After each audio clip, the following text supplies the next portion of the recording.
Alexander examines the strange etchings in the face of the cliff.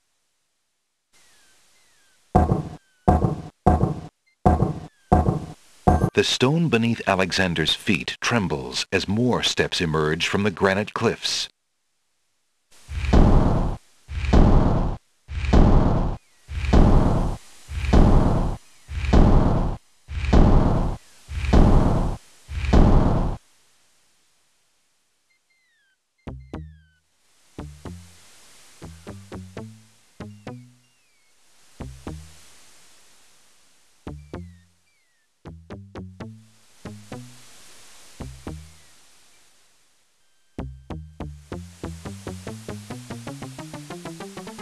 Alexander finds himself, finally, at the top of the cliffs. Exhausted, he steps over the lip of the plateau and stands. Why do you make such an effort to climb the cliffs, young man? The winged ones who live on this island have the power of flight. You could have it too, if you'd only eat a berry from this magical flying nightshade bush.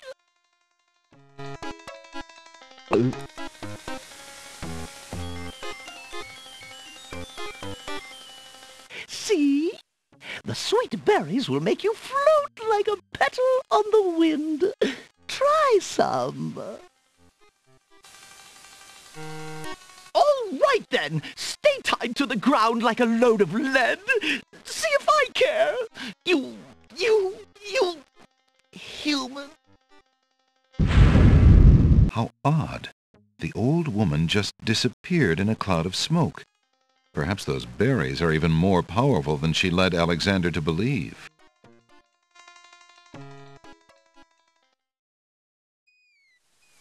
Alexander climbs carefully down the long face of the Logic Cliffs.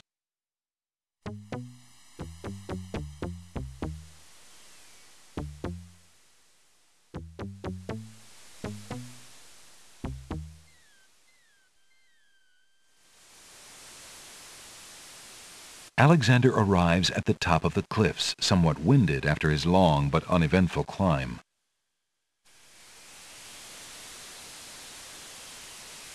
Alexander crawls through the small opening in the rock.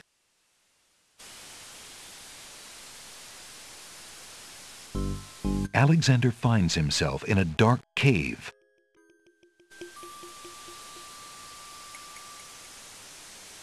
Alexander takes the candle from his tinderbox and uses the flint in the box to light it.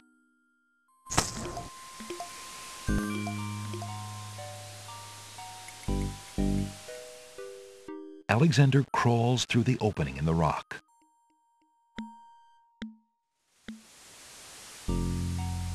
The lighting in this part of the cave is better.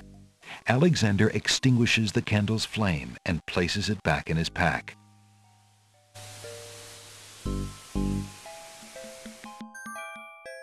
Alexander takes a few leaves from the plant. As he does so, a strong smell of peppermint is released. Ah! Alexander crawls back into the first room of the cave. Alexander can't see a thing. Alexander crawls back through the passage to the top of the cliffs.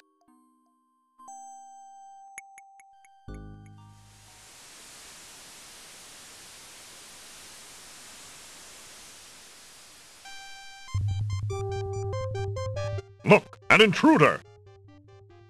Hold! How did you get up here, human? I climbed the cliffs.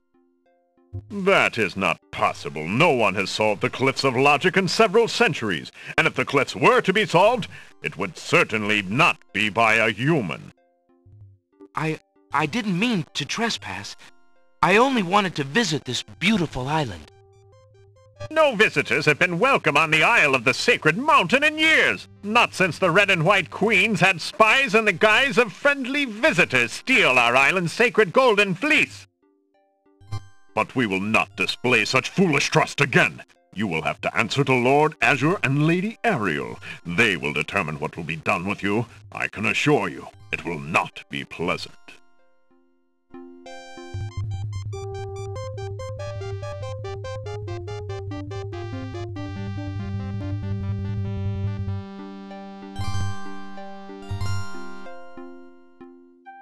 With what trickery did you master the Cliffs of Logic and reach the city of the Winged Ones? Only the magic of clear thought, my lord. I meant no harm. The Cliffs of Logic. It is the sacred oracle's prophecy, Azure. Yes, Ariel.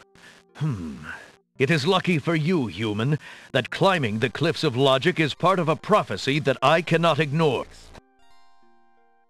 We have just been ordered by Wazir Alhazred himself to dispose of any strangers that might land on our fair isle.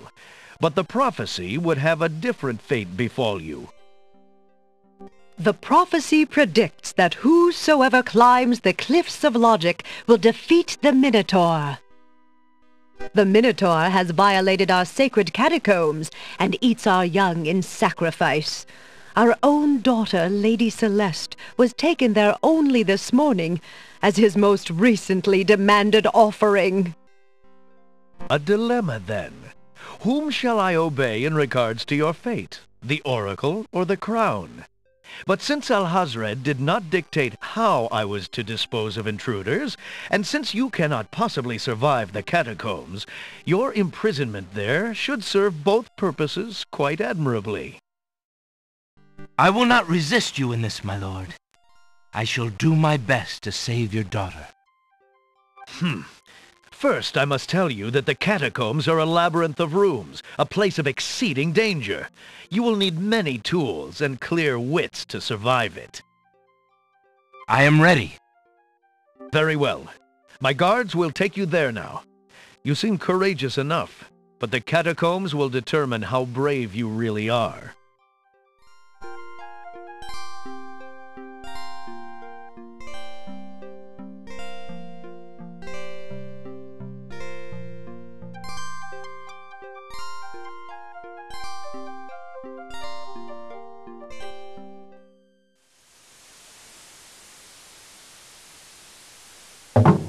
Why did you tell Lord Azure you were ready and willing to face the catacombs? No one is ever ready, and only a fool could be willing. And you are far wiser, I suppose, to leave a maiden to die, to not fight this plague on your own people? Bravery and suicide are two different things, human. You will have a chance to renounce your choice soon enough, when you lay trembling under the Minotaur's hooves.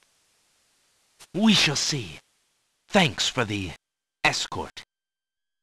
We only escort you to your death. May the fates make it quick so that you do not have to scream long.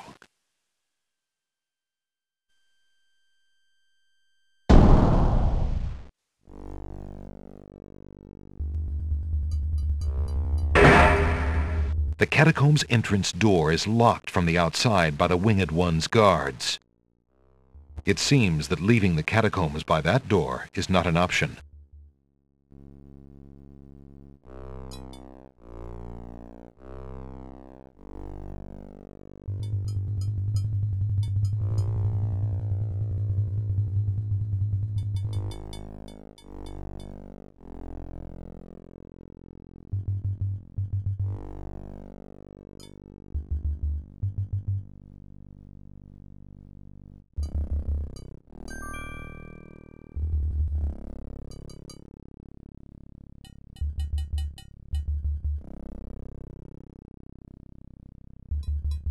Alexander takes the shield from the wall.